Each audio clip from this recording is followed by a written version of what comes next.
Kuduslah Engkau Tuhan Roh Kudus, dengan kuat kuasa-Mu yang tidak terbatas. Landalah kami, baik yang di atas maupun yang saat ini ada di bawah.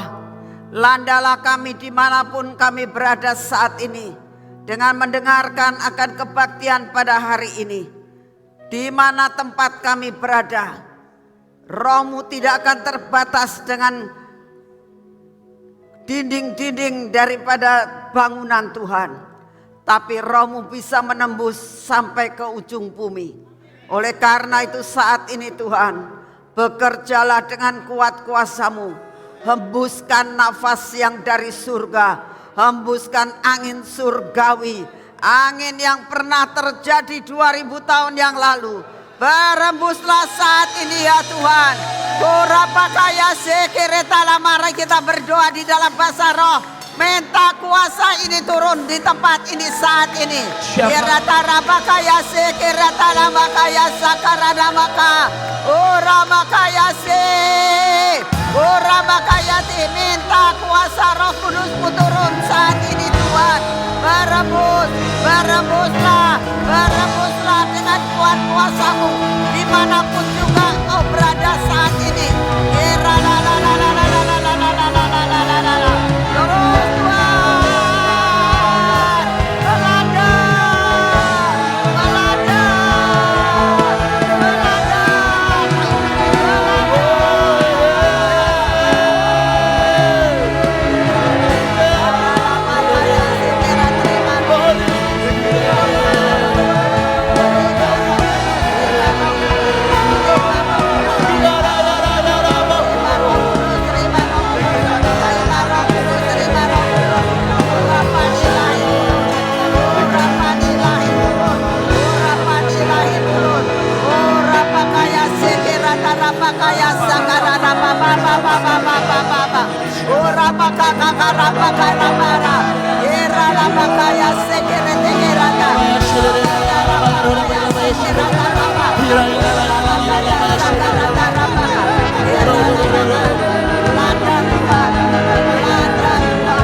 Tuhan, melanda.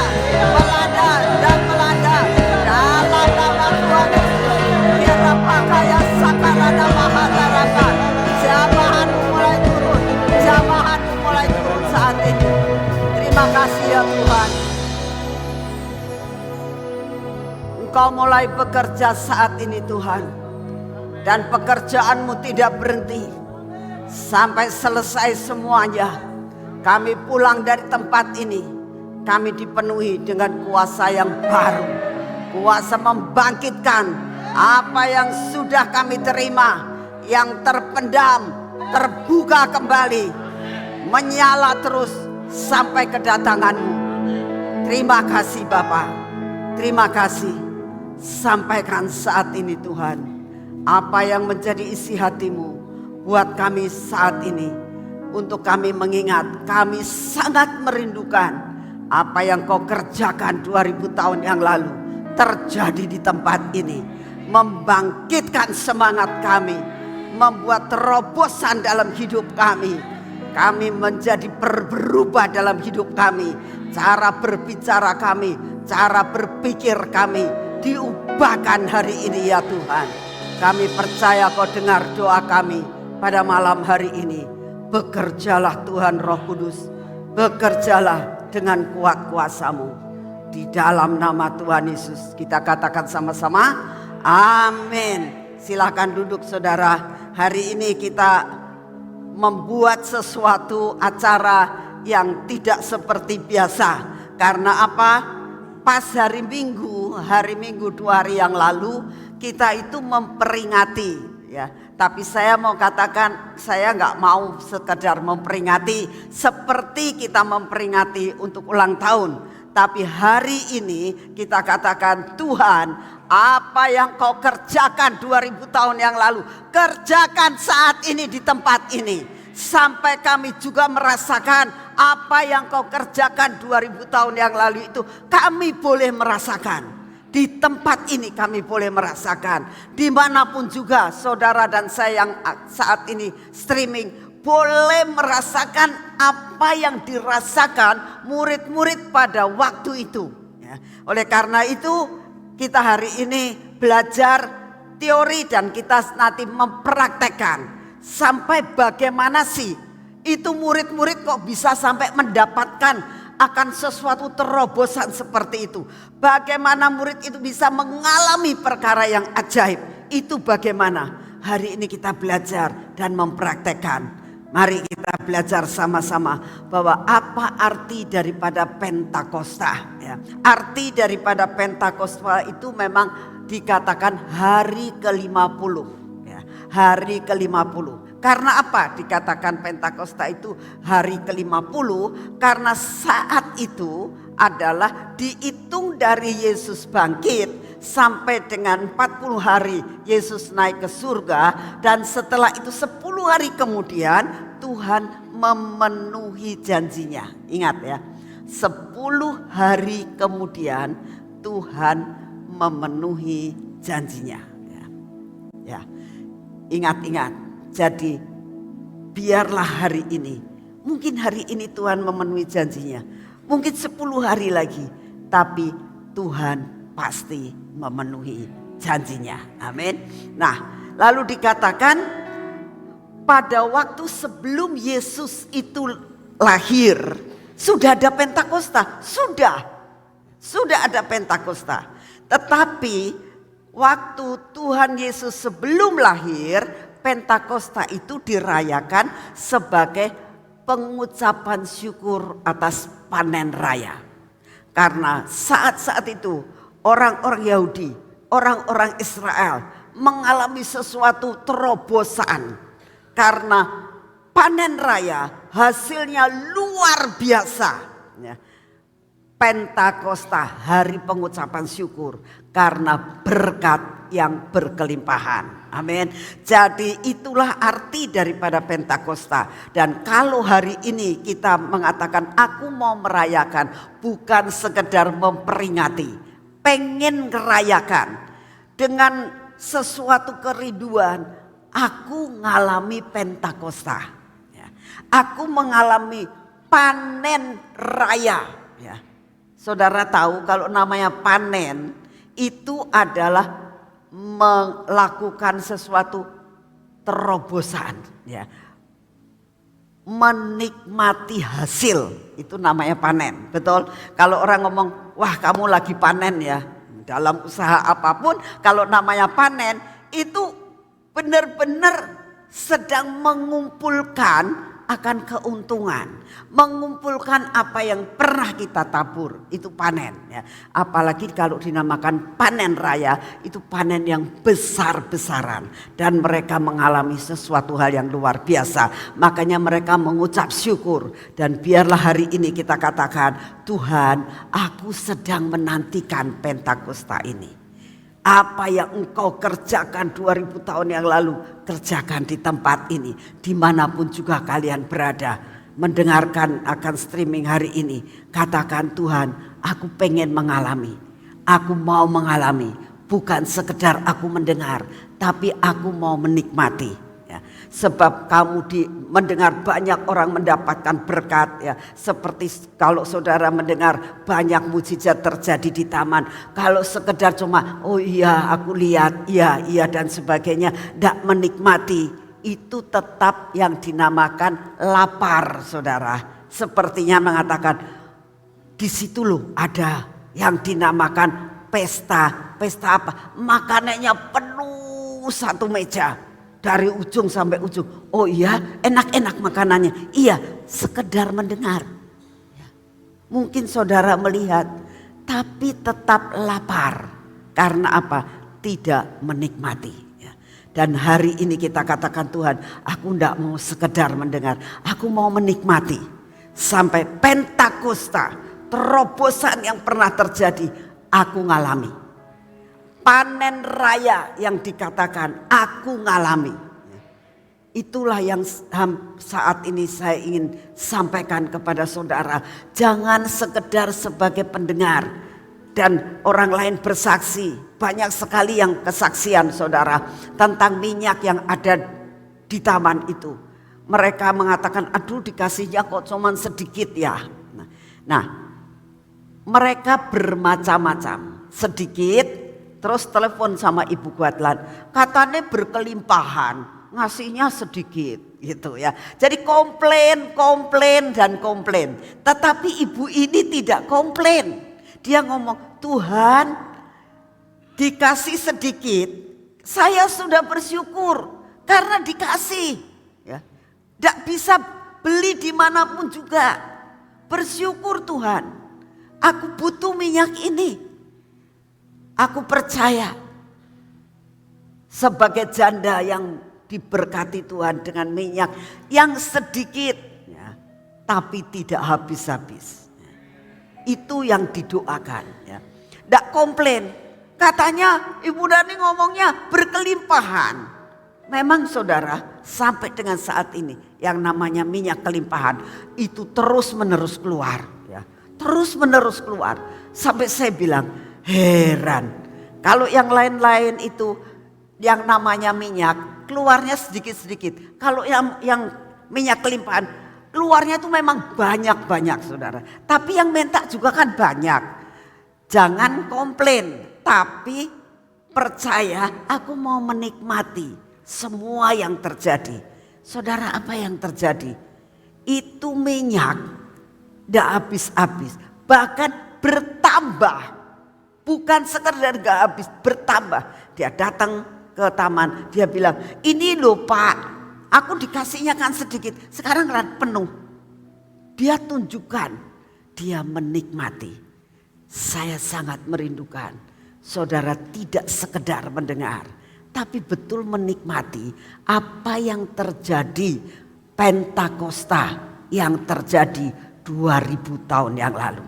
Ada terobosan karena Pentakosta sesudah Yesus bangkit dari antara orang mati. Itu bukan Pentakosta mengenai pengucapan syukur, bukan saja mengenai pengucapan syukur tentang hasil panen yang luar biasa, pengucapan syukur tentang itu. Tetapi apa yang terjadi? Mereka mengalami sesuatu terobosan. Dulu murid-muridnya ketakutannya luar biasa. Mereka takut mati, mereka takut dibunuh. Sampai apa yang terjadi? Petrus menyangkal Tuhannya. Tetapi saudara, saat begitu terjadi terobosan Pentakosta, Petrus tidak takut. Petrus ditangkap, masuk penjara.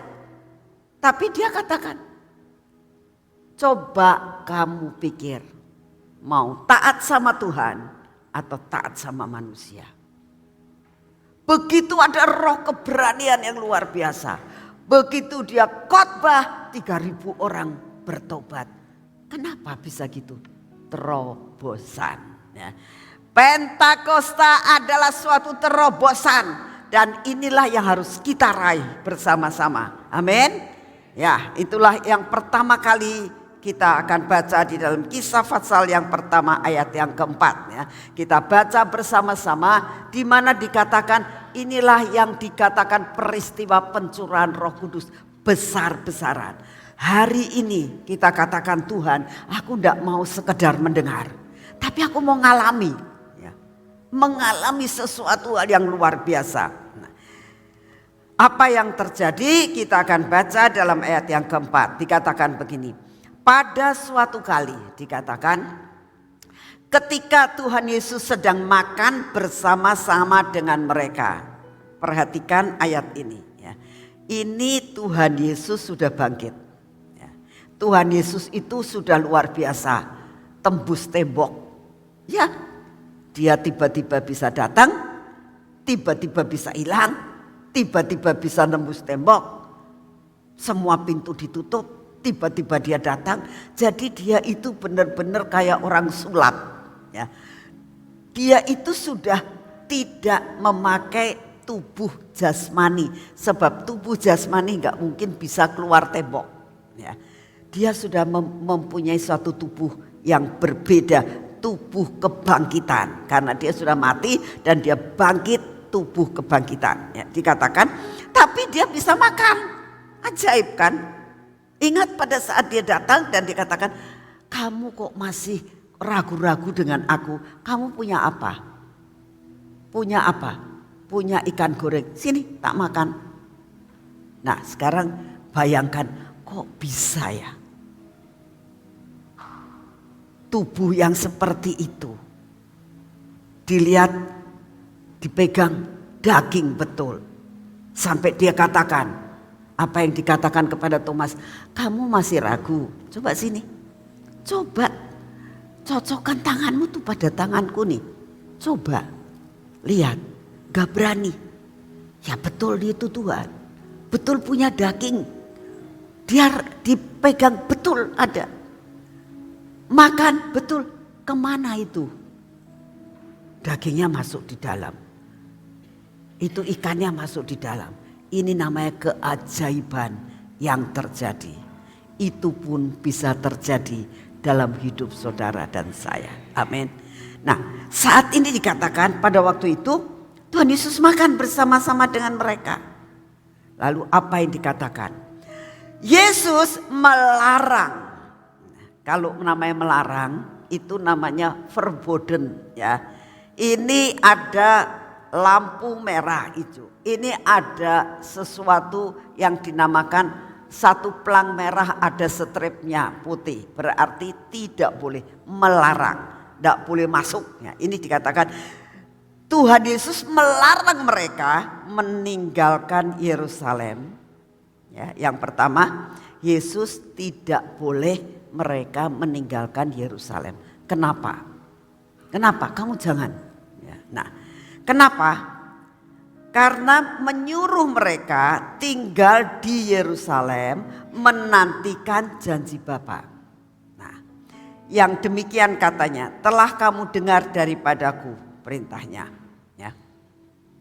Sebab ayat yang kelima, sebab Yohanes membaptis dengan air, tetapi tidak lama lagi kamu akan dibaptis dengan Roh Kudus. Saudara, itu yang dikatakan. Yang pertama, jangan tinggalkan Yerusalem. Ya. Saudara dan saya pengen mengalami sesuatu kan? Tuhan katakan jangan tinggalkan Yerusalem. Maksudnya gimana Bu? Kita tidak tinggal di Yerusalem, artinya Yerusalem artinya itu damai sejahtera. Kalau kamu mau kepenuhan Roh Kudus, lepaskan dirimu daripada sakit hati, ya. Daripada semua tekanan, iri hati, semua dosa-dosa yang ada itu harus dibereskan terlebih dahulu. Ya. Jangan sampai damai sejahteramu hilang. Itu yang pertama kali. Kita selidiki dalam diri kita saat ini. Apa yang membuat damai sejahteramu hilang? Apa yang membuat kamu itu Yerusalemmu hilang? Ya, damaimu hilang. Kenapa? Ada apa? Mungkin kamu mendengar berita yang tidak enak hari ini. Ya. Mungkin kamu mendengar atau mengalami perkara yang tidak enak hari ini. Hari ini jangan sampai damai sejahteramu hilang. Karena Tuhan akan menjanjikan perkara yang luar biasa pada hari ini. Apa yang terjadi 2000 tahun yang lalu, Tuhan akan membuat perkara yang ajaib hari ini. Jadi yang Tuhan minta saat ini, jangan sampai damai sejahteramu hilang. Jangan tinggalkan Yerusalem. Lalu dikatakan apa yang kedua?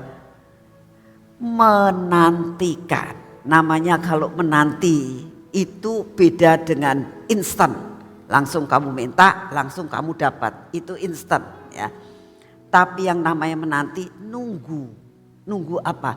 Sampai waktu Tuhan datang buat memberikan apa yang kita perlukan. Menantikan. Itu yang Tuhan mau untuk kami lakukan pada hari ini. Yang pertama adalah jangan sampai damai sejahteramu hilang. Dan yang kedua, menanti apa? Janji Tuhan. Nah, itu yang harus dipikirkan hari ini. Saudara, untuk mendapatkan sesuatu kepenuhan Roh Kudus itu harus ada 2 syarat ini. Selidiki diri sampai damai sejahteramu mulai masuk dalam hidup kamu lagi. Yang kedua adalah nunggu. Kok enggak datang-datang ya? Saudara, saya mau ceritakan pengalaman pertama kali saya dipenuhi Roh Kudus. Memang pada saat itu saya mendapatkan awal pertama kali itu waktu saya SMA. Pada saat SMA saya itu ke gereja, biasanya saya ke gerejanya gereja Protestan ya. Jadi tidak terlalu ditekankan tentang kepenuhan Roh Kudus. Bukan berarti tidak percaya adanya Roh Kudus. Tapi suatu saat kalau cici saya itu pergi gerejanya itu gereja Isa Al-Masih. Jadi suatu saat cici saya ngomong gini, yuk kamu sekali-kali ke gereja Isa Al-Masih.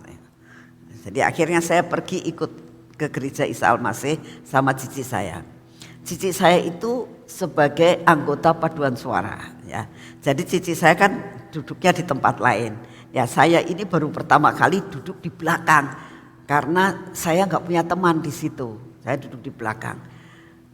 Pada saat puji-pujian ya, yang saya waktu itu rasakan ada angin berhembus. Ada angin yang berhembus. Lembut banget ya. Melanda saya. Ya. Saat itu di Semarang. Zaman itu belum ada gereja yang pakai AC itu nggak ada zaman itu ya. Nah, saya kira ada kipas angin. Saya melek. Tak lihat kanan kiri nggak ada kipas angin. Kok ada angin ya? Saya cuma begitu. Itu perasaan bagaimanapun juga namanya manusia ya.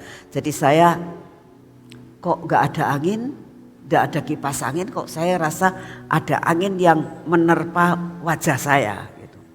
Sudah saya diam lagi. Saya kira ada pintu yang dibuka. Biasanya kalau pintu dibuka terus ditutup lagi kan, kayaknya ada angin yang menerpa kita. Tak lihat saya jauh dari pintu. Jadi tidak mungkin ada orang masuk dan pintu itu dibuka dan ditutup. Lalu saya diam lagi dan saya sambil berdoa ikut nyanyi. Tiba-tiba saya merasakan lagi angin itu. Ya.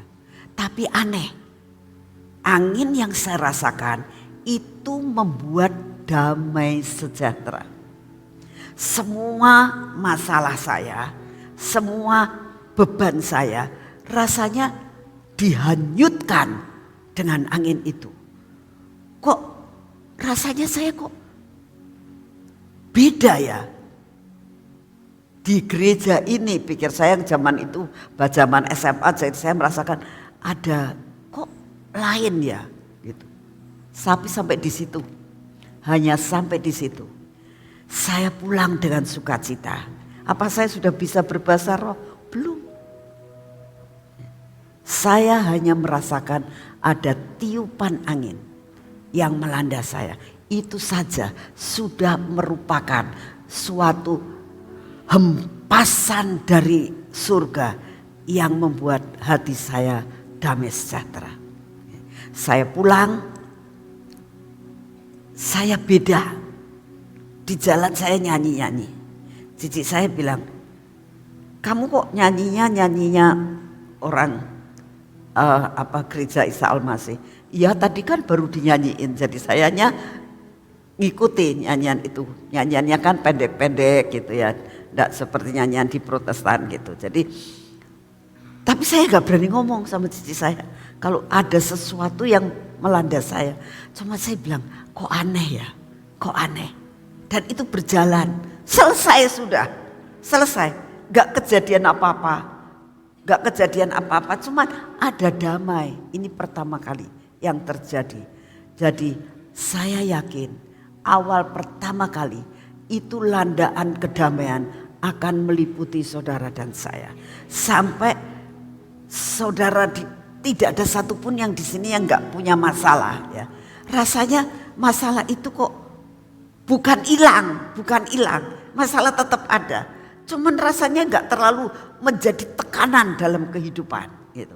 Nah, sebenarnya beban saya apa? Beban saya adalah sekolah. Ya. Karena waktu itu saya masih sekolah SMA kelas 1 kalau tidak salah. Ya, beban sekolah. Ya.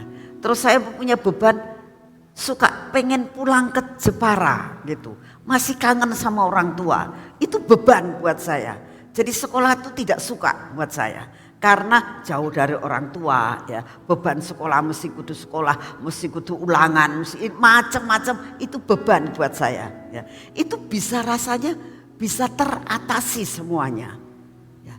Sudah tidak merupakan suatu beban yang amat berat dalam hidup. Kok bisa ya? Itu adalah hembusan angin surga. Ya. Membuat kedamaian. Ya. Jadi itulah yang dinamakan Yerusalem. Nah, terus ayat 12 kita teruskan. Maka kembalilah rasul-rasul itu ke Yerusalem dari bukit yang disebut Bukit Zaitun. Disebabkan karena gini, murid-murid pada waktu itu ada di Bukit Zaitun karena Tuhan Yesus mau naik ke surga. Tuhan Yesus naik ke surga itu dari Bukit Zaitun. Buat saudara-saudara yang pernah pergi ke Israel, itu ada satu bangunan ya, bangunan yang namanya Bukit Zaitun itu ada satu kayak gereja gitu. Di situ tuh ada, ya saya tidak tahu apakah betul Tuhan Yesus itu waktu itu naik dari situ, tidak tahu ya. Tapi di situ ditulis inilah batu di mana Tuhan Yesus naik surga dari tempat itu ya. Itu saya juga di situ, kaki saya juga ke situ. Tuhan waktu itu kok pernah naik ke surga dari tempat ini ya. Saya percaya saudara yang pergi ke Israel pasti ke Bukit Zaitun, itu pasti ya. Nah, di situ perjalanan memang dari situ ke Yerusalem itu cuma sebentar. Jadi murid-muridnya sesudah dari Bukit Zaitun lalu mereka pergi ke Yerusalem menantikan. Ayat 13. Setelah mereka tiba di kota, naiklah mereka ke ruang atas tempat mereka menumpang. Mereka itu ialah Petrus dan Yohanes, Yakobus dan Andreas, Filipus dan Thomas, Bartolomeus dan Matius, Yakobus bin Alpius dan Simon orang Selot dan Yudas bin Yakobus. Mereka semua bertekun dengan sehati dalam doa bersama-sama dengan beberapa perempuan serta Maria Ibu Yesus dengan saudara-saudara Yesus. Jadi kita melihat di sini mereka mentaati ya. Mereka mengikuti petunjuk Tuhan. Tuhan katakan aku pulang ke surga. Kamu jangan tinggalkan Yerusalem. Jangan tinggalkan akan Yerusalem. Kamu pergi ke Yerusalem dan itu diikuti oleh mereka. Mereka datang ke Yerusalem, terus mereka kan tinggalnya tidak di Yerusalem. Tidak disebutkan di rumahnya siapa, tapi dilihat di situ mungkin dia itu sewa rumah, mungkin dia itu ada salah satu rumah daripada murid-murid Tuhan Yesus tidak disebutkan. Tapi mereka tahu itu mereka tinggal di situ dan mereka naik ke atas. Bertekun di dalam doa. Ini hal yang ketiga ya. Satu, jangan tinggalkan Yerusalem. Jangan sampai damai sejahteramu hilang. Yang kedua, tunggu menantikan. Yang ketiga, tidak menunggu dengan mainan HP ya. Karena orang biasanya sekarang ini dimanapun juga, kapanpun juga sabar menunggu karena ada teman baik. Siapa teman baik? HP kita ya. Mau apa nunggu. Kamu tunggu sebentar ya. Lama juga gak apa-apa. Punya temen. Temennya siapa? HP. WA-anan, lihat Instagram, lihat macam-macam. Rasanya betah ya. Tapi di sini dikatakan menantikan dengan tekun berdoa. Ya. Jadi kalau saudara merindukan lawatan ini terjadi atas hidupmu, terobosan ini terjadi atas hidupmu, itu harus dengan yang dikatakan tekun berdoa. Ya. Karena tanpa tekun berdoa kamu tidak bisa. Nah, ini terjadi saudara dalam hidup saya. Teruskan daripada kesaksian saya. Sesudah saya mengalami yang dinamakan angin sepoi-poi itu melanda dalam hidup saya. Itu terus sampai lulus SMA saya tunggu belum bisa berbahasa roh. Belum bisa. Damai sejahtera sudah dapat ya. Yang kedua tidak begitu tahu tentang menanti-nantikan. Tapi saya punya kerinduan, cuma gak ngerti caranya. Ya. Yang ketiga, tidak ngerti yang dinamakan harus berdoa dengan tekun. Nah, sampai Tuhan itu dengan kuasa Roh Kudus memimpin saya, ya, sampai saya sekolah di Bandung. Nah, sekolah di Bandung saya tetap ke gereja di Protestan. Ya. Suatu saat ada teman saya yang ngajak, ada KKR katanya. KKR di mana? Di gereja Pentakosta. Saya sebetulnya tidak begitu tertarik dengan gereja Pentakosta. Ya, ini terus terang. Karena apa? Rame.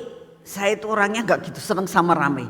Saya gak suka dengan drum. Maaf anak-anak yang main drum. Saya itu gak suka, kupingnya budek gitu. Kalau ada drum wis budekin kuping ya. Jadi saya gak gitu suka. Itu memang saya akuin ya. Karena biasanya gerejanya kan sunyi, tenang gitu ya. Jadi gak gitu suka sayanya. Jadi saya bilang gak mau saya gitu. Ini hamba Tuhannya luar biasa gitu. Orang ditumpangi tangan bisa bahasa roh. Saya kaget, apa itu bahasa roh? Ya. Terus dia cerita bla bla bla bla. Hati sih kepengen, tapi saya juga nggak gitu suka. Jadi nggak Hari pertama saya diajak nggak mau. Hari kedua diajak nggak mau. 5 hari mereka bikin kebaktian. Hari ketiga diajak lagi. Ini teman saya ini benar-benar gigih untuk mengajak teman-temannya untuk kepenuhan Roh Kudus. Jadi ayo pergi gitu, luar biasa. Ya udahlah, saya mau. Nah, sampai di sana saya nggak bisa kebaktian, saudara. Karena apa? Rame, udah rame. Ya. Terus kan suruh maju, siapa yang mau dipenuhi Roh Kudus maju. Saya nggak mau maju, rame banget. Ya. Tapi teman saya, wis kadung sini kamu nggak maju. Ya wis lah, saya maju. Ya. Jadi saya tuh seolah-olah digiring sedemikian rupa, saudara. Nah, sudah maju, kanan kiri saya, ya, nangis-nangis. Aduh, saya nggak biasa lihat orang nangis-nangis gitu ya. Jadi tambah nggak bisa konsentrasi sayanya. Bagaimana bisa konsentrasi? Yang sini nangis, yang sini nangis. Saya ngelirik kanan, ngelirik kiri, nangis, terus meler semua. Saya mau kembali ke tempat duduk, cuman gak enak sayanya. Ya saya sudah diem, tapi gak bisa konsentrasi apa-apa. Pulang, ditanya, kamu dapat apa? Gak dapat apa-apa. Ya bagaimana bisa dapat apa-apa? Orang hatinya juga gak ada di situ. Saudara kalau punya pikiran kayak gitu jangan harap bisa dipenuhi Roh Kudus. Jangan seperti saya ya. Tapi Tuhan tuh sangat baik. Ya. Saya tuh gak mau lagi pergi besoknya. Tapi aneh. Saya tahu itu angin yang berhembus itulah yang membuat saya bisa punya kepengenan balik lagi. Saya gak mau, tapi ada sesuatu, ini loh kerinduan ini kok gak bisa hilang gitu. Terus dia bilang ayo pergi lagi, ya wis lah yuk pergi lagi. Pergilah lagi kedua kali, altar call lagi, saya maju lagi. Terus teman saya ngomong, kamu tuh jangan lihat kanan kiri gitu. Ya bagaimana gak lihat kanan kiri, budek sayanya saya gitu. Itu harus tutup telinga kata teman saya itu. Ya saya ya wis lah. tutup telinga. Tapi yang namanya konsentrasi itu nggak gampang, saudara. Mau konsentrasi gimana, di sini nangis gitu, ribut gitu ya, nggak bisa konsentrasi. Tapi rasanya, nah ini kuasa Roh Kudus. Di dalam hati saya itu bisa kepengen terus, nggak enak tapi kepengen gitu loh. Pulang, nggak dapet apa-apa, tapi besoknya kepengen lagi. Jadi datang lagi. Nah itu terakhir hari kelima. Saya datang lagi, sudah mulai bisa adaptasi, saudara. Mulai bisa adaptasi, sudah. Walaupun saya nyanyi nggak pakai tepuk tangan, semua tepuk tangan saya diem ya. Orang alim katanya ya. Jadi sayanya masih diem, tapi saya nyanyi, ikut nyanyi. Ya. Sampai selesai kepenuhan Roh Kudus, saya bilang, saya nggak tahu apakah saya udah kepenuhan Roh Kudus atau belum, saya nggak tahu. Bisa bahasa roh belum bisa sama sekali. Sudah pulang akhirnya. Tapi ada sesuatu yang bertambah. Kalau misalnya kayak minyak itu mulai dari sedikit sudah belum penuh, tapi sudah beda gitu. Sudah beda. Nah, itu berjalan berbulan-bulan lagi. Bukan langsung terus besoknya kejadian. Enggak, berbulan-bulan lagi. Sampai lama sekali saya itu ya nggak ada KKR lagi sih ya. Sampai sekian bulan lagi ada KKR lagi, diajakin lagi, ini ada KKR, oke saya ikut lagi, tapi nggak pernah dapat sesuatu, tapi suka gitu, ada sukacita yang luar biasa, tapi sudah tidak menghakimi ya, orang mau nangis, orang mau tepuk tangan, saya tidak menghakimi lagi, saya ikut bersukacita dengan mereka. Walaupun tidak sama ya, tapi saya ikut bisa beradaptasi. Tapi dapat kepenuhan Roh Kudus belum, bisa bahasa roh belum, sama sekali belum. Sampai Tuhan waktunya. Jadi ini yang namanya menanti-nantikan. Ya. Jadi akhirnya sampai suatu saat saya dapat panggilan secara pribadi. Nah, dengar suara Tuhan, dengar memanggil nama saya. Lalu tiba-tiba Tuhan bukakan semuanya. Kamu itu harus bertobat, kamu harus begini, aku harus begini. Dibukakan semua. Sampai saya bilang, aduh ini tah yang namanya suara Tuhan. Ya, gak pernah tahu namanya suara Tuhan. Tapi kalau bukan Tuhan, kok bikin sayanya bisa merasakan ini panggilan yang luar biasa. Bisa tahu nama saya, bisa tahu masa yang lalu saya, bisa tahu kehidupan saya. Itu kalau bukan Roh Kudus gak bisa. Ya. Nah sesudah itu saya nangis luar biasa. Yang gak pernah nangis sebagai orang yang kalau doa gak pernah nangis. Sekarang jadi cengeng, dikit-dikit nangis. Kok bisa ya kok seperti ini? Itu kalau bukan pekerjaan Roh Kudus gak bisa. Nah dari hancur hati ya, hati yang hancur luar biasa. Tiba-tiba saya berdoa bahasanya beda. Loh kok aneh ya? Saya bisa berbicara dengan bahasa yang baru. Buat orang yang latar belakangnya dari Protestan tidak mudah untuk bisa berbahasa roh. Yang punya latar belakang Katolik itu tidak mudah saudara. Karena otaknya ini loh terlalu kuat banget ya. Jadi itu pengalaman hidup, menanti-nantikan. Jangka waktu cukup panjang. Ya. Tapi sekarang adalah masa percepatan. Ya. Tuhan akan memberikan dengan luar biasa buat saudara dan saya. Ya. Jangan seperti saya terlalu lama. Ya. Nah ini dikatakan begitu. Nah, terus apa yang terjadi? Kita teruskan dengan Kisah 2 ayat yang pertama. Ketika tiba hari Pentakosta, semua orang percaya berkumpul di satu tempat. Sebetulnya Kisah 2 ayat 1 itu dikatakan ketika tiba hari Pentakosta. Ini Pentakosta adalah pengucapan syukur panen raya. Ya, bukan Pentakosta kepenuhan Roh Kudus. Mereka kumpul bukan karena pengen mendapatkan kepenuhan Roh Kudus. Tapi mereka kumpul karena mau pesta panen raya. Maka dikatakan ketika hari Pentakosta semua orang percaya mengucap syukur berkumpul di tempat itu. Lalu apa yang terjadi? Tiba-tiba turunlah dari langit suatu bunyi seperti tiupan angin keras yang memenuhi seluruh rumah di mana mereka duduk. Nah, saudara, kita lihat cara Tuhan datang. Nah, itu merupakan tiupan angin, tapi cara Tuhan bicara, cara Tuhan memberikan sesuatu itu tidak sama, ya. Tidak sama. Bisa dengan angin, suara angin yang keras. Kalau kita lihat di dalam kisah ini, saat itu terjadi angin yang keras, tapi saya waktu itu ngalami angin sepoi-poi, ya. Pada saat Adam dan Hawa jatuh dalam dosa, saat Tuhan itu sedang berjalan, apa yang terjadi? Ada tiupan angin yang sejuk, dan akhirnya dikatakan Tuhan hadir.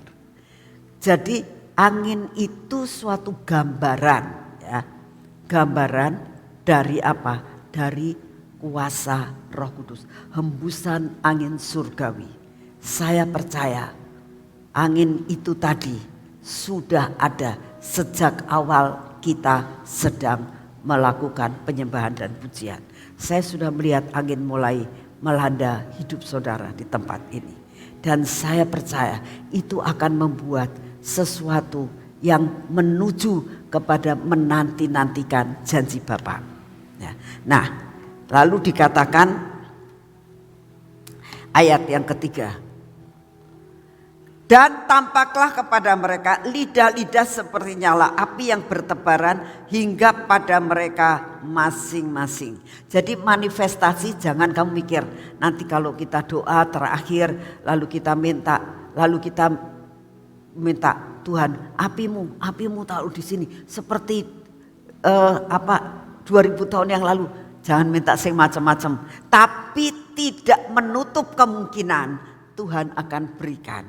Mungkin dengan cara mendapatkan suatu penglihatan, ya. Tapi jangan, yang penting kamu konsentrasi dengan Tuhan.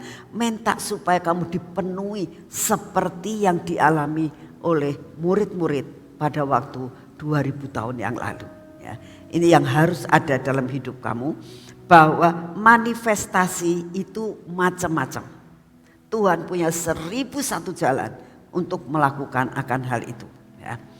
Dikatakan dalam ayat 4, maka penuhlah mereka dengan Roh Kudus, lalu mereka mulai berkata-kata dalam bahasa-bahasa lain seperti yang diberikan oleh Roh kepada mereka untuk mengatakannya. Jadi bahasanya itu berbeda-beda, ya. Kalau murid-murid pada saat itu mereka berbicara didengar oleh orang lain, mempunyai bahasa seperti bahasa mereka, ya. Tapi bukan berarti bahwa apa yang kita katakan kadang-kadang kita nggak ngerti, bisa orang lain mengerti. Itulah yang namanya bahasa surga. Saudara, nanti kalau kita di surga, kita mungkin kalau kita orang Indonesia, ya, kita mungkin berbicaranya bahasa Indonesia. Mungkin kita akan ngomongnya saya minta minum misalnya, ya. Sepertinya kita ngomong saya minta minum. Tetapi orang yang mendengar bahasanya itu jadi satu. Oh, dia ngerti kalau kita itu lagi butuh minum, gitu. Bisa mengerti, ya. Jadi bukan berarti nanti saudara kalau di surga itu lalu belajar kayak anak TK, belajar bahasa surga. Otomatis begitu kita itu nanti sudah di surga, kita tidak perlu pakai bicara bahasa surga.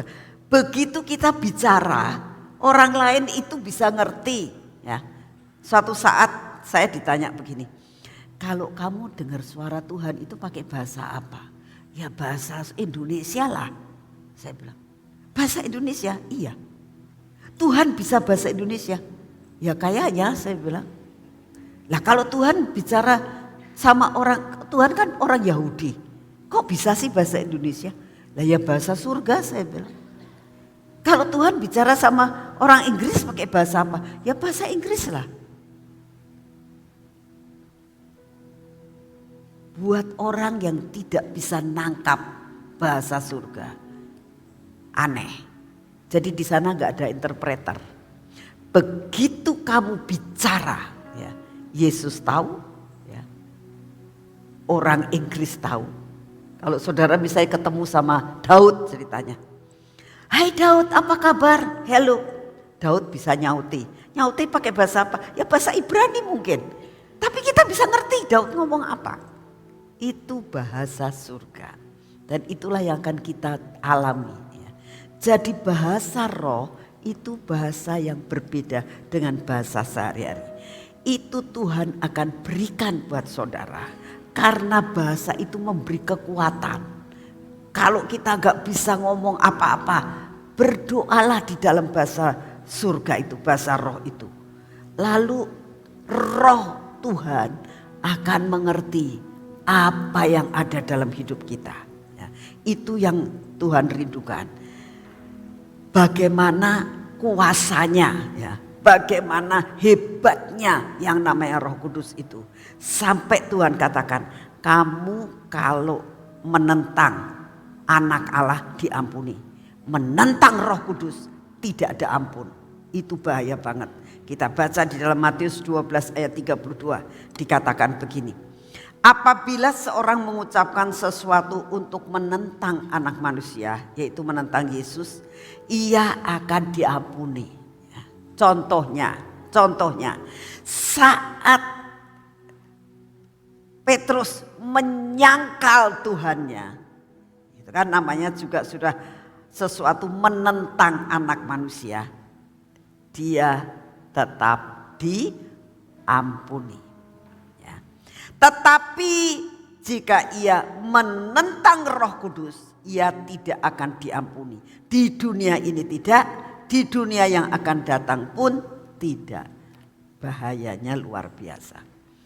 Jadi kita tidak bisa, jangan sampai menentang Roh Kudus. Ya. Bagaimana sih Bu menentang Roh Kudus? Kalau Tuhan sudah bicara sama kamu sekali, diperingatkan lagi, tetap tidak mau nurut, terus kamunya mati, tidak ada ampun lagi. Selama kamu masih di dunia ini masih tetap pengampunan ada. Begitu KTP-mu habis, tidak ada perpanjangan, di dunia tidak diampuni, di surga tidak ada pengampunan. Jadi belajar menghormati, menghargai yang dinamakan Pentakosta ini.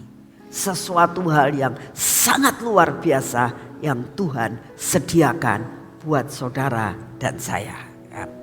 Ya, sekarang kita belajar fungsinya apa. Kenapa kita perlu dengan Roh Kudus itu. Ya, fungsinya sangat banyak, fungsinya terlalu kompleks. Tapi yang dibahas di sini hanya 7. Ya. Tapi kalau saudara baca firman Tuhan, banyak sekali yang dinamakan fungsi daripada Roh Kudus. Ya.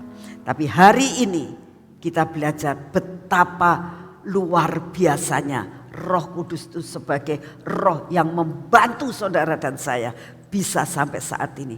Saya mau sampaikan kepada saudara, saya bisa sampai berdiri di tempat ini sampai sekarang ini. Kalau tidak ditopang sama Roh Kudus, tidak mungkin bisa. Tidak ada manusia yang kuat hidup di dalam dunia tanpa Roh Kudus. Jadi betapa pentingnya yang namanya Roh Kudus itu. Yang pertama, Roh Kudus itu roh Allah. Itu bisa mengubah kita menjadi manusia lain. Artinya begini, orang yang jahat bisa jadi baik itu karena Roh Kudus. Sifat yang jelek bisa menjadi sifat yang baik itu karena Roh Kudus.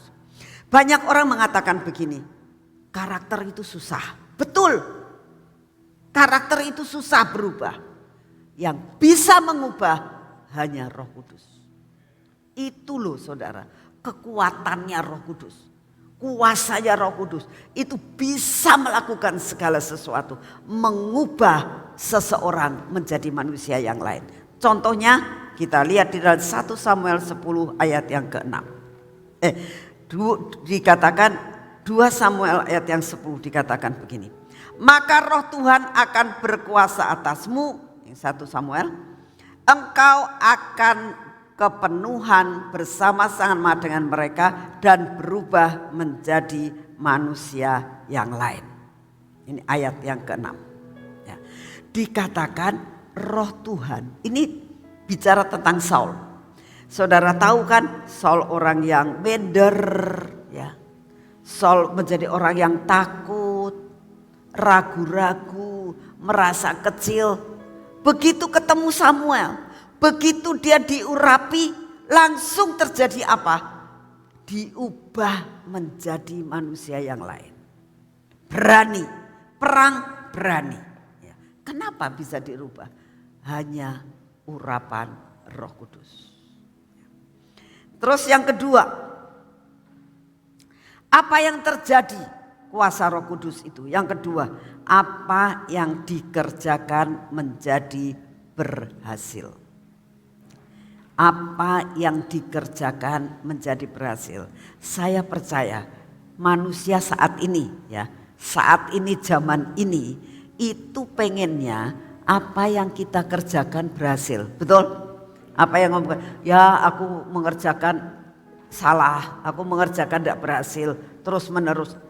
Di dalam Tuhan, apa yang kamu sudah merasakan kegagalan,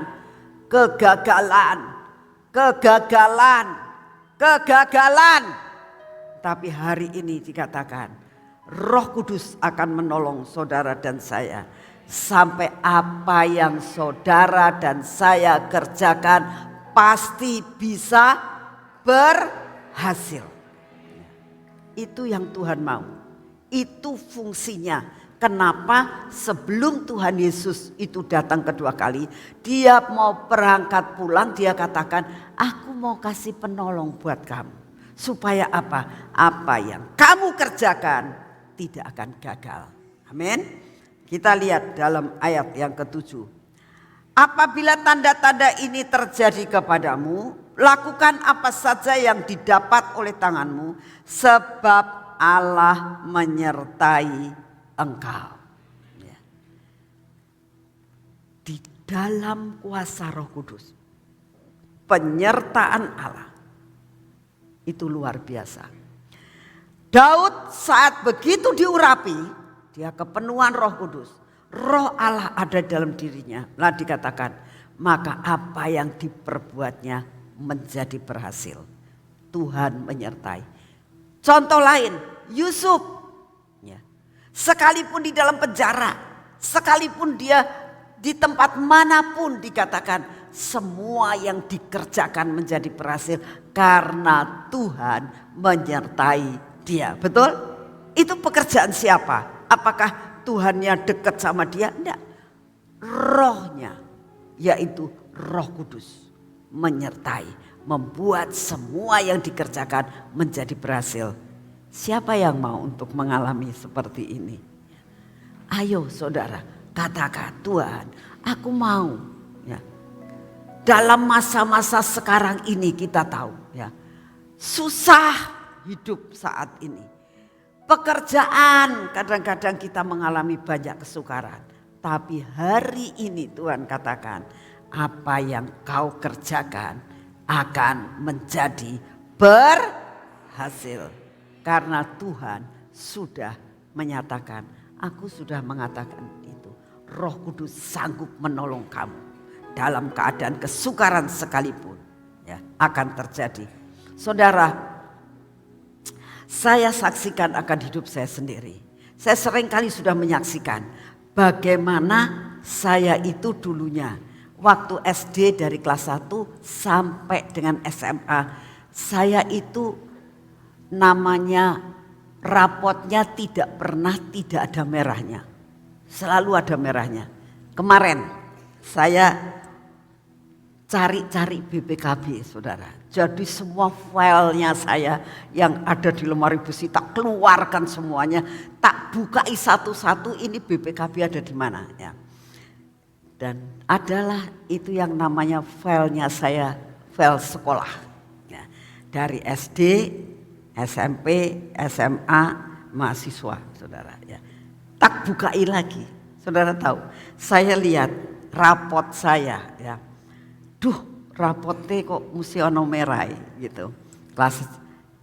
Mulai dari kelas 4, kelas 5 saya punya rapot merah lagi. Tetap sih naik, tapinya lolos saja gitu. Sampai kelas 6, sampai SMP merah terus gak ada. Sampai SMA mesti ada merahnya. Nah, terus saya lihat yang namanya mahasiswa ya. Begitu saya kepenuhan Roh Kudus, ya, kan saya bilang mahasiswa saya kepenuhan Roh Kudus. Tuhan bisa memberikan kepada saya apa yang saya kerjakan menjadi berhasil. Saya menempuh tingkat pertama itu hanya 8 bulan, ya, dengan hasil yang sangat luar biasa. Saya mengambil mata pelajaran, tak lihat di situ 15 SKS, ya, 15 mata pelajaran, semuanya lulus, nggak pernah fail. Saya bilang kok aneh ya saya, kenapa bisa berubah antara saya kelas 1 sampai SMA, dari mahasiswa sampai sekarang. Saya merasakan apa yang saya kerjakan semua berhasil. Kenapa? Ya. Tuhan menyertai kita.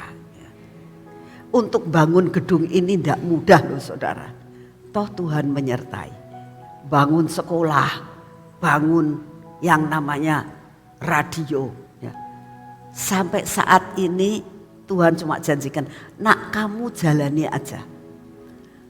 Tidak ada uang, tidak apa-apa jalani aja. Pokoknya tak jamin. Sampai gedung ini jadi, kamu tidak akan meninggalkan utang. Itu yang pegang terus Tuhan. Sampai gedung ini jadi tidak meninggalkan utang. Sampai gedung ini jadi. Sampai sekarang Gracia tidak punya utang. Beri kemuliaan buat Tuhan. Karena apa? Tuhan menyertai ini semuanya.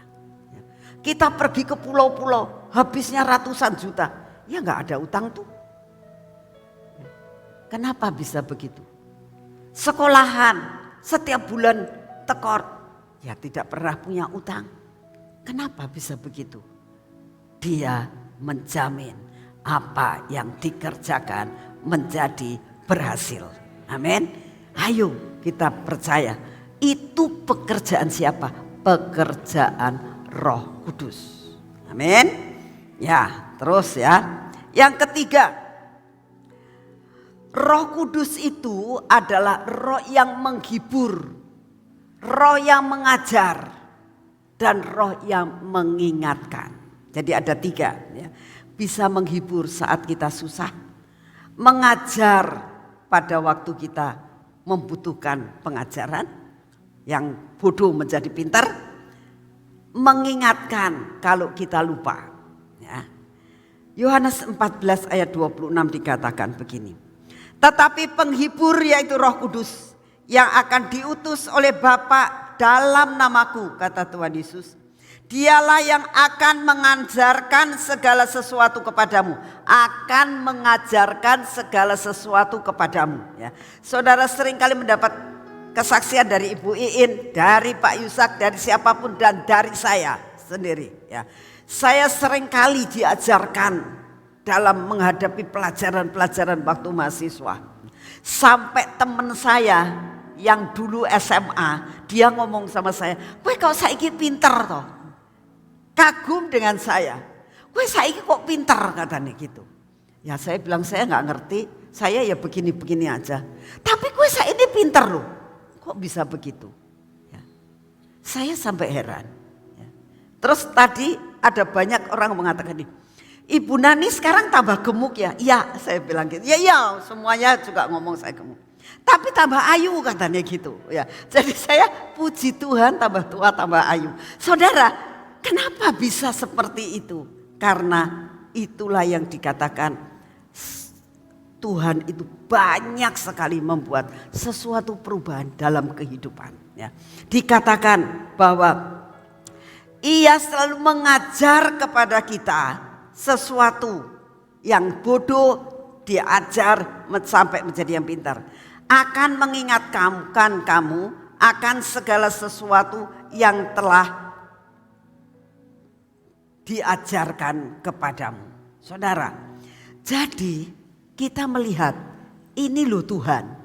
Dia dalam keadaan kita susah sekalipun, tiba-tiba ada sesuatu yang memberi kekuatan. Lalu mengajar kita. Yang gak ngerti, bisa, oh ini harus dikerjakannya seperti ini. Mengingatkan. Saudara, saya mau kesaksian tentang mengingatkan ini. Ya. Saya tadi kan cerita tentang BPKB. Saat ini satu BPKB masih belum ketemu. Ya. Ada beberapa BPKB yang ada di saya, ternyata sampai saat ini masih ada satu yang belum ketemu, saudara. Pada waktu itu saya bilang, ini Tuhan ingatkan saya, pasti keselip, hilang sih tidak mungkin, pasti selip. Ya. Berhari-hari sudah dibongkar, gak ketemu. Freddy bongkar, gak ketemu. Nah, Tuhan itu selalu membuat jalan. Waktu PW, saya cerita, ini BPKB ada yang hilang.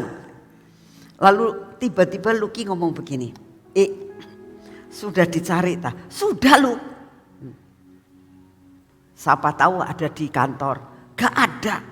Semua file yang di kantor sudah tak bawa pulang. Sudah dicari, sudah. Gak ada. Tiba-tiba Lucky itu nyelotok. Siapa tahu ditaruh di filenya Gracia. Waktu Lucky ngomong gitu, rasanya tak mengingatkan. Iya ya, siapa tahu ya tak taruh di situ.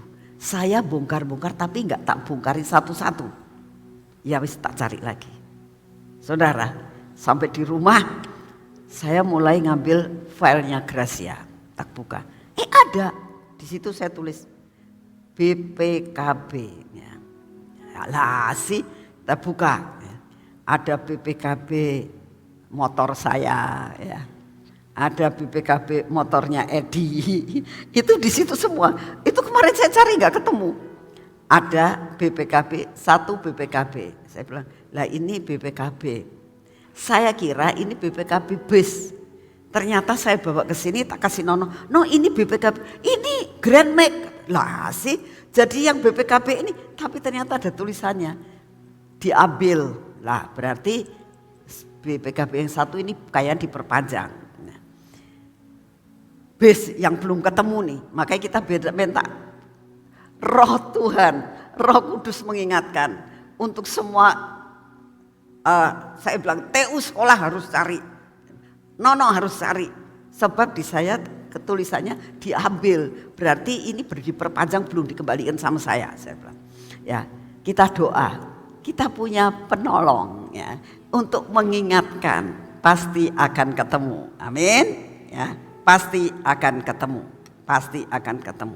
Nah, yang keempat dikatakan kan roh penolong dan roh kebenaran. Nah, dia itu roh penolong, saudara. Roh Kudus itu roh penolong, sangat menolong di dalam kesesakan. Saat menolong pada saat saudara menghadapi sesuatu. Ayat 16 dikatakan, aku akan meminta kepada Bapa dan Bapa akan memberikan kepadamu seorang penolong yang lain supaya ia menyertai kamu selama-lamanya, yaitu roh kebenaran. Dunia tidak dapat menerima dia sebab dunia tidak melihat dia dan tidak mengenal dia, tetapi kamu mengenal dia. Saudara, saya mengenal dia. Katakan, saya mengenal dia. Sebab ia menyertai kamu. Roh Kudus menyertai saya dan akan diam di dalam saya. Ya. Roh Kudus menyertai saya dan diam di dalam saya. Ya. Jadi berarti Roh Kudus itu ada di dalam diri kamu. Rohnya Allah yang sudah membangkitkan Yesus Kristus ya. Roh itu menolong, memimpin di dalam kebenaran. Saudara, saya mau cerita lagi bahwa dia itu penolong. Saya anjurkan ya, jangan lupa minta perlindungan Mazmur 91. Itu sangat-sangat kalau kau lakukan tidak sekedar kamu ucapkan di mulut. Kamu benar-benar percaya bahwa Tuhanlah perlindunganku, penolongku. Itu bisa terjadi. Saudara dan saya dihindarkan dari segala malapetaka. Sungguh saudara. Dan dia penolong dan penolong dan penolong. Saya baru-baru ini mengalami hal yang cukup menakutkan saudara. Saudara tahu saya tidur sendiri, sekamar sendiri, satu rumah sendiri ya.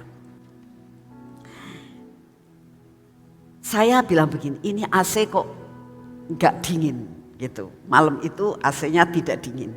Biasanya AC dingin, tapi saya masih berpikir, oh memang keadaan udara yang lagi nggak menentu. Jadi AC saya sampai tidak berfungsi. Lalu AC saya itu saya servis. Sudah diservis, sudah bersih katanya. Malamnya, jadi begitu habis diservis kan malamnya pikir saya dingin. Tetap tidak dingin. Bahkan bunyi rak gitu. Cuman saya pikir ya namanya juga AC sudah lama. Jadi saya masih tetap tidak berpikir apa-apa. Bangun tidur, saya itu jarang untuk meneliti. Ya.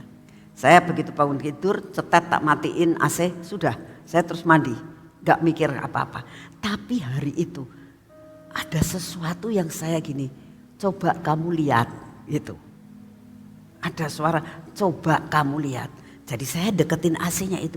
Saudara tahu, itu AC bocor. Sudah baru diservis.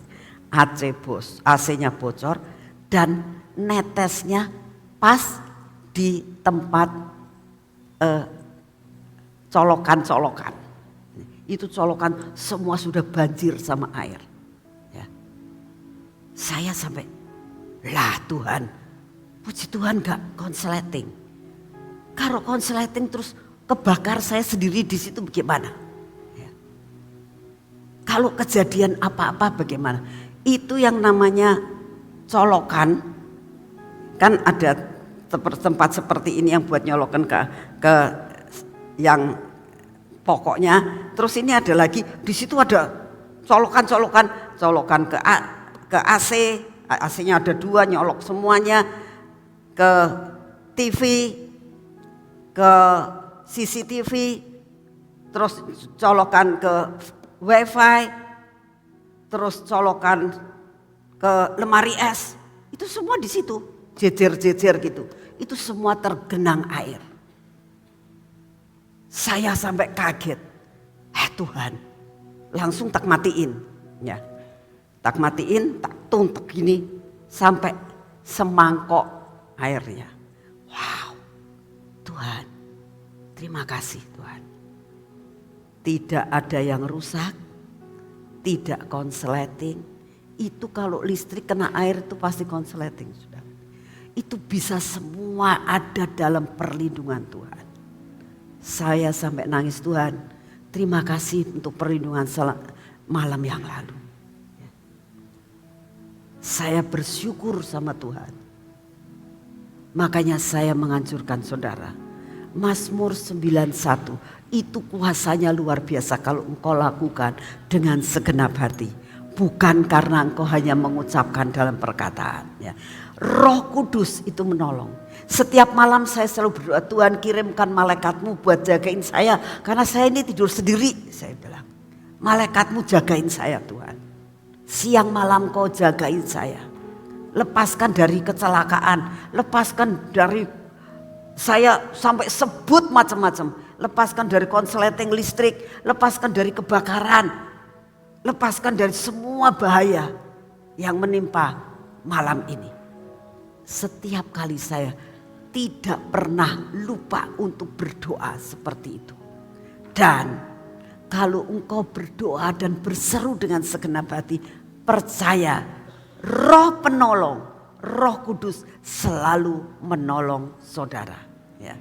Percaya saudara, Dia adalah Roh penolong dan yang memimpin saudara di dalam kebenaran. Ya. Nah itu yang keempat. Nah, sekarang yang kelima dikatakan Roh Kudus itu roh yang mengingatkan. Yohanes 14 ayat 26. Tetapi penghibur yaitu Roh Kudus yang akan diutus oleh Bapa dalam namaku, dialah yang akan mengajarkan segala sesuatu kepadamu dan akan mengingatkan kamu akan sesemua yang telah kukatakan kepadamu. Saudara, kalau lupa itu diingatkan. Ya. Kalau kita ingat apa yang dialami Elia. Elia itu mengalami perkara yang sangat gak enak. Kita gak usah baca ya, karena waktu. Kita tahu ceritanya, Elia ini kan mau dibunuh sama Isabel, ya kan? Lalu dia mulai frustrasi. Nah, terus apa yang Tuhan katakan? Kamu mau apa? Nih tak kasih makan. Dikasih mujizat kan? Diingatkan. Kamu tuh inget tuh, kamu tuh bisa membuat mujizat. Tiba-tiba ada makanan, dimakan tapi dia nggak nyadar tuh, ya. Dikasih lagi, makan lagi, itu kan mujizat, tapi dia masih nggak sadar. Mengingatkan, kamu tuh punya kuasa, kamu itu nggak usah takut, tapi tetap aja, mujizat lain terjadi. Dia jalan 40 hari nggak makan, tapi nggak lapar, tapi belum mengingat akan hal itu. Sampai suatu saat dia ada di gua, tiba-tiba dikatakan di sini ayat yang ke-11 dari 2 Raja-Raja 19, keluarlah berdiri di atas gunung itu di hadapan Tuhan. Maka Tuhan lalu angin besar dan kuat. Nah ini lihat, kuasa penolong, kuasa yang mengingatkan. Tiba-tiba ada angin yang besar ya. Lalu Tuhan itu jalan. Angin besar kuat membelah gunung-gunung dan memecahkan bukit batu. Mendahului Tuhan, tetapi tidak ada Tuhan dalam angin itu. Dan sesudah angin itu datang gempa, tetapi tidak ada Tuhan dalam gempa itu. Dan sesudah gempa itu datanglah api, tetapi tidak ada api di tempat itu. Dan sesudah api itu datanglah bunyi angin sepoi-poi basah. Kenapa? Diingatkan. Roh Kudus selalu mengingatkan, kamu jangan jatuh, ingat semua janji Tuhan. Kalau saat ini kamu merasa kecewa sama Tuhan, kalau saat ini kamu merasa gini, kok aku ini kok enggak ditolong-tolong ya, aku ini kok lagi usahaku lagi baru jalan ketimpa lagi, baru segini ketimpa lagi, baru ini sembuh, yang ini sakit, yang ini persoalan tetap ada.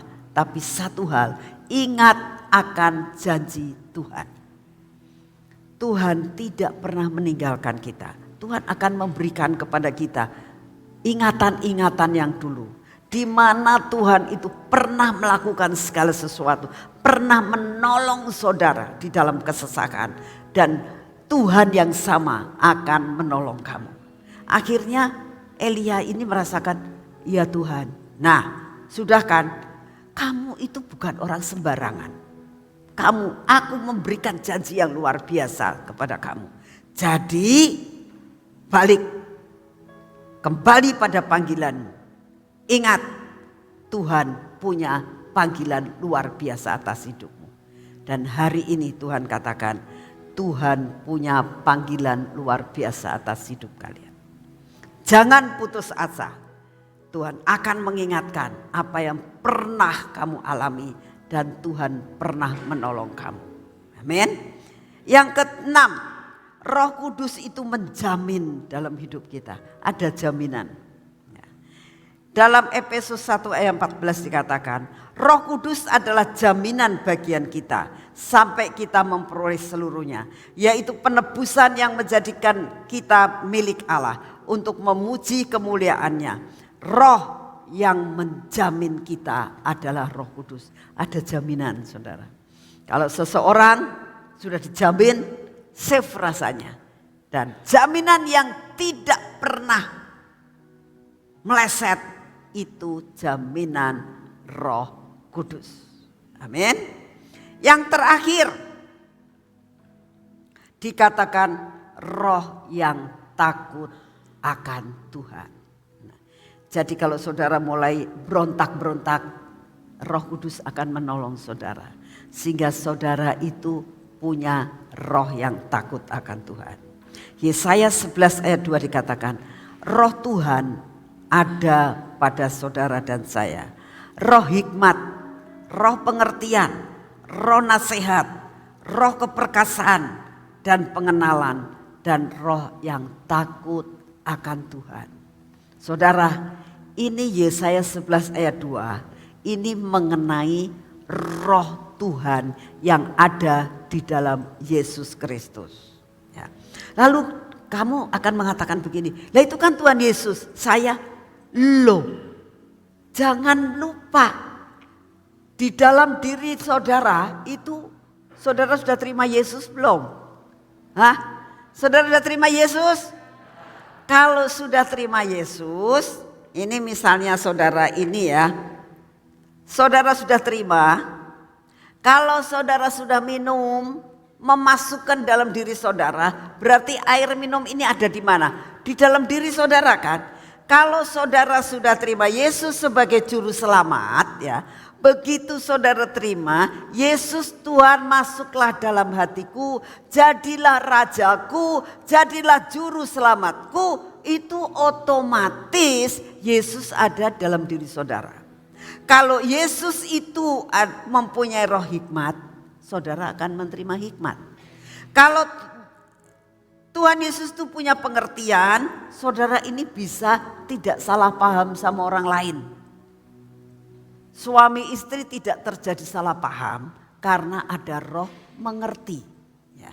Lalu dikatakan roh nasihat, kita bisa terima nasihat, kita bisa memberikan nasihat. Ya. Dikatakan roh keperkasaan, gagah perkasa. Dalam menghadapi apapun, Yesus menang, kita akan menang. Amin. Roh pengenalan dan takut akan Tuhan, bisa mengerti hatinya Tuhan. Itu karena ada roh kenal sama Tuhan dan roh yang takut akan Tuhan. Ini semua akan menjadi milik saudara. Oleh karena itu ya, saat ini sekali lagi saya berikan rangkumannya, yaitu damai sejahtera. Jangan sampai hilang. Biar angin Roh Kudus menghembus saat ini. Saya minta semua pemain musik maju ke depan. Yang kedua, kita harus minta menanti-nantikan. Ya. Sampai saudara dan saya menantikan apa yang saat ini Tuhan mau. Yang ketiga, kita benar-benar tekun, tidak main-main. Hari ini saudara tidak sekedar mendengar, tapi saudara akan menerima, menikmati. Ya. Kita sebentar akan masuk dalam doa. Kita minta jangan lihat kanan kiri seperti yang saya katakan tadi. Jangan lihat kanan kiri. Saudara dari gereja manapun, jangan terpengaruh dengan sekitarmu. Supaya ada terobosan dalam hidupmu. Ada sesuatu yang berbeda yang engkau alami. Saudara pulang dari tempat ini benar-benar mengalami perkara yang luar biasa. Terobosan dalam iman saudara. Terobosan dalam kehidupan ekonomi saudara. Terobosan dalam keluarga saudara. Semua akan saudara alami. Kita akan masuk di dalam saat teduh saat ini. Masing-masing berdoa.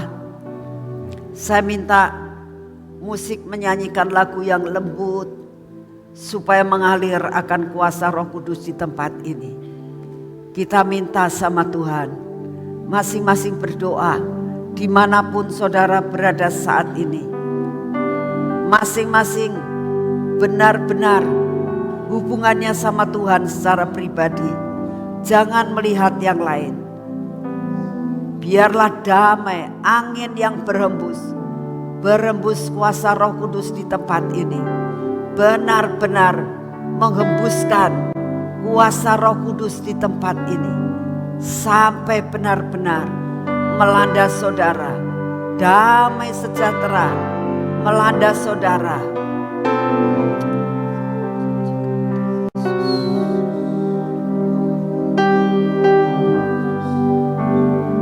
Berhembuslah kuasa Roh Kudus.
Secara pribadi, biarlah kuasa Roh Kudus berembus memenuhi akan setiap saudara.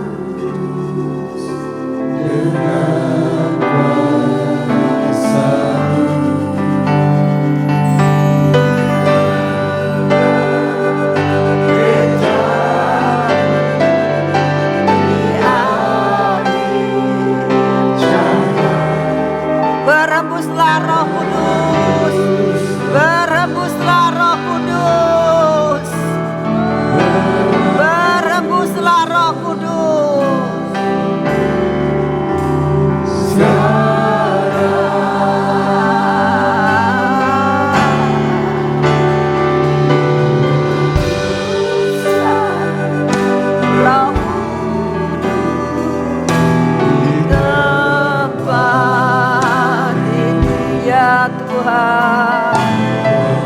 Berembuslah Engkau saat ini melanda setiap anak-anak-Mu Tuhan.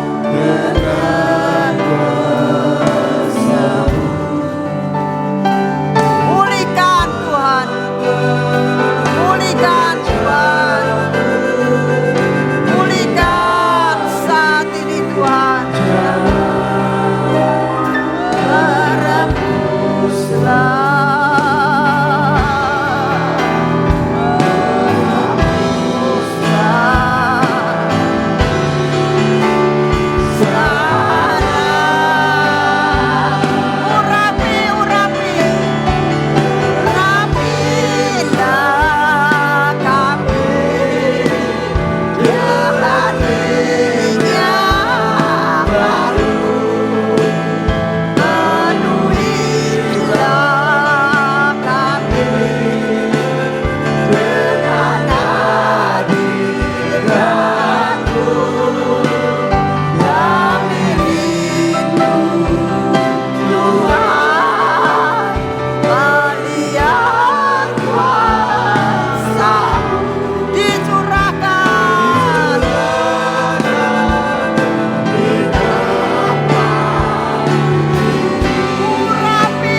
Sekali lagi katakan, curahkan Tuhan, urapi kami hari ini. Urapilah kami dengan minyak baru, penuhilah kami dengan hadirat-Mu. Kami rindu Tuhan melihat kuasa-Mu dicurahkan di tempat ini. Kita berdoa dalam bahasa roh. Saudara kalau belum bisa berbahasa roh, saudara bersenandung. Saudara bersenandung saat ini. Kira para pakaian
Ora makaya sakaratara makaya.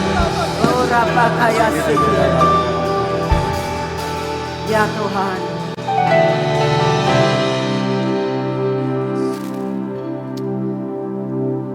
Ya Tuhan, Dia jamah, ku jadi baru. Kita nyanyikan pujian ini. Dia jamah, maka aku menjadi baru.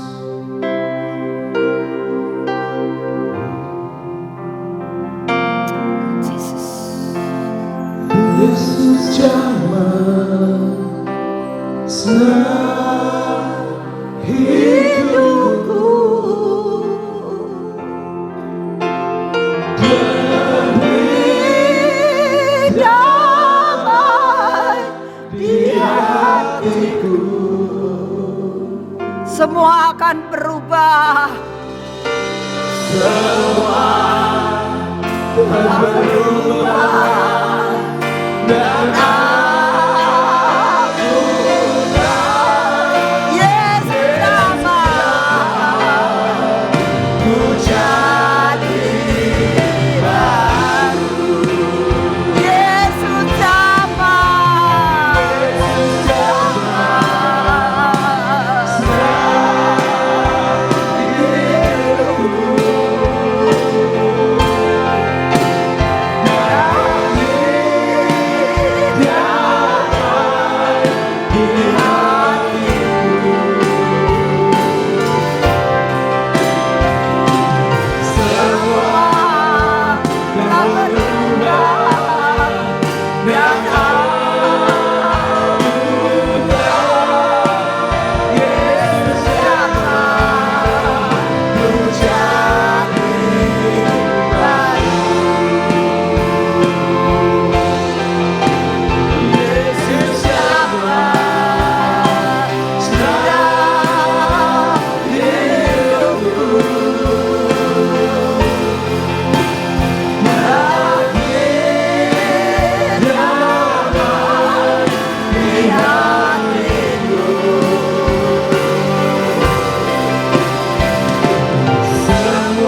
Semua telah berubah dan aku tahu Yesus jamah menjadi baru. rasakan jamahan Tuhan saat ini, saudara. Tuhan sedang berjalan menghampiri saudara masing-masing. Rasakan jamahannya. Ada damai memasuki hidupmu. Ada damai mengubahkan hatimu. Hatimu dipenuhi dengan damai sejahtera.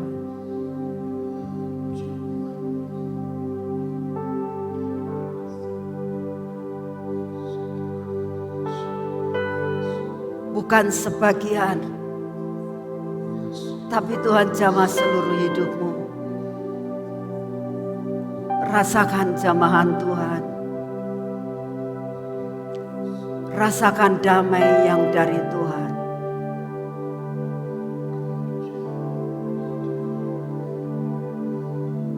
Sekali lagi katakan, Yesus jamah.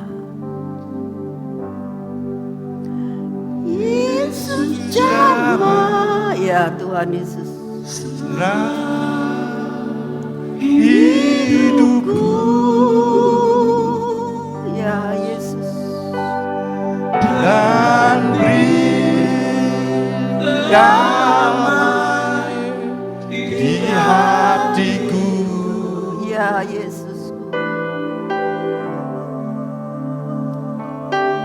semua telah berubah dan aku tahu Yesus jamah jadi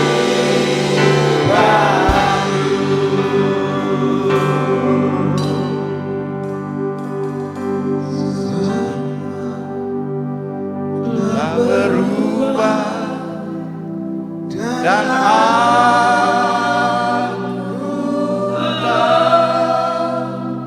Yesus jamah ku jadi baru. Semua telah berubah dan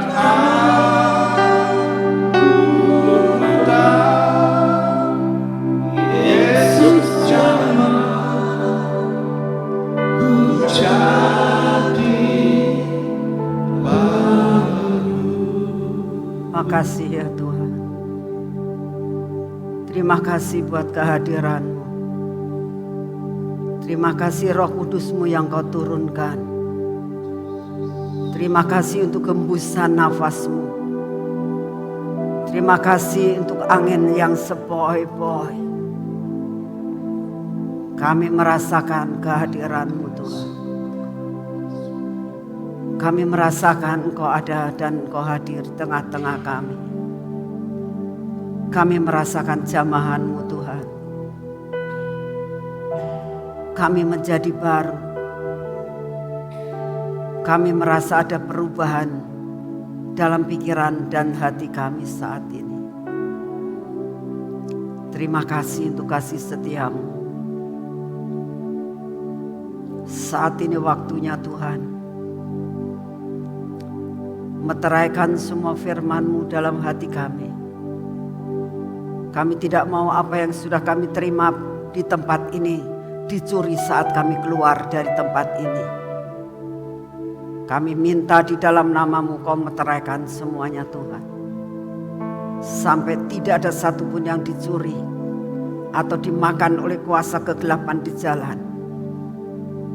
Bapa yang di surga, meteraikan semua.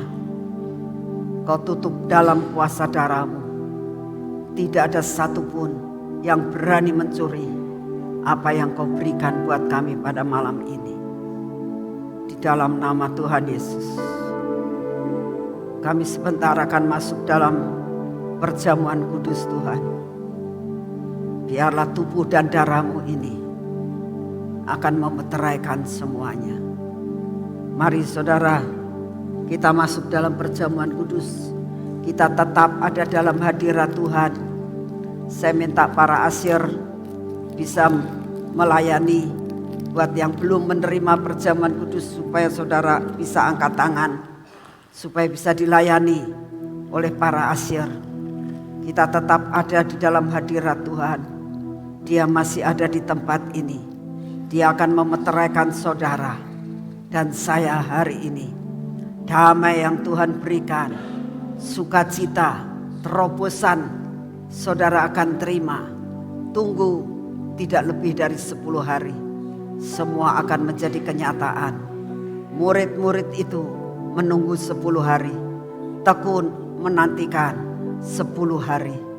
Maka engkau akan mengalami terobosan, keberanian, roh keperkasaan yang seperti murid-murid alami. Saudara dan saya akan mengalaminya. Terima kasih ya Tuhan Yesus. Mari kita angkat tubuh dan darah Yesus. Ini tubuh dan darah-Mu ya Tuhan. Tubuh yang sudah merelakan semuanya untuk menggantikan kami. Yang seharusnya kami masuk neraka, Engkau mau menggantikan kedudukan kami. Sehingga Engkau lepaskan kami. Engkau membebaskan kami. bahkan Engkau membawa kami masuk dalam kemuliaan-Mu. Oleh karena itu saat ini kami datang di hadapan-Mu. Kami bersyukur Tuhan, inilah tubuh-Mu dan darah-Mu. Berikan kepada kami kekuatan, hikmat, pewahyuan, roh pengenalan, roh takut akan Engkau ada dalam hidup kami. Termeterai jadi dalam nama Tuhan Yesus. Mari kita makan dan minum.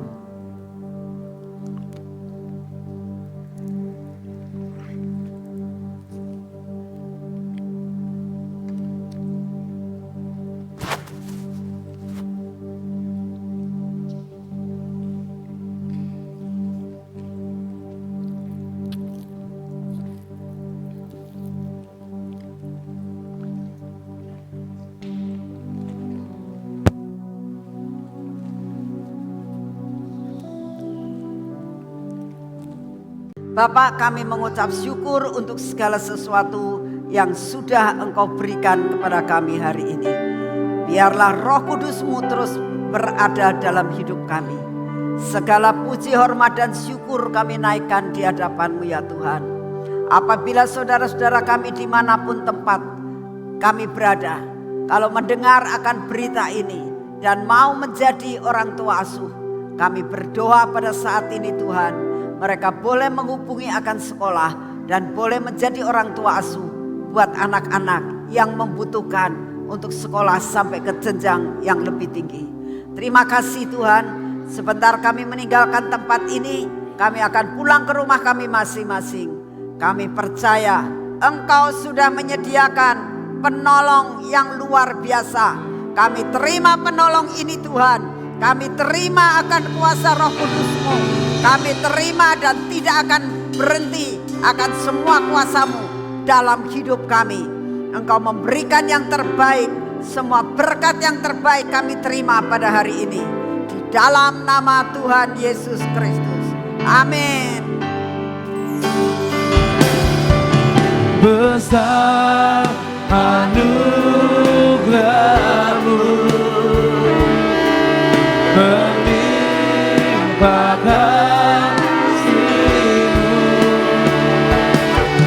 semakin hari semakin bertambah besar anugerah-Mu, besar anugerah-Mu, melimpahkan kasih-Mu, semakin hari semakin bertambah besar anugerah, besar anugerah-Mu, melimpahkan kasih-Mu, semakin hari semakin bertambah besar anugerah-Mu, semakin hari semakin bertambah besar anugerah-Mu.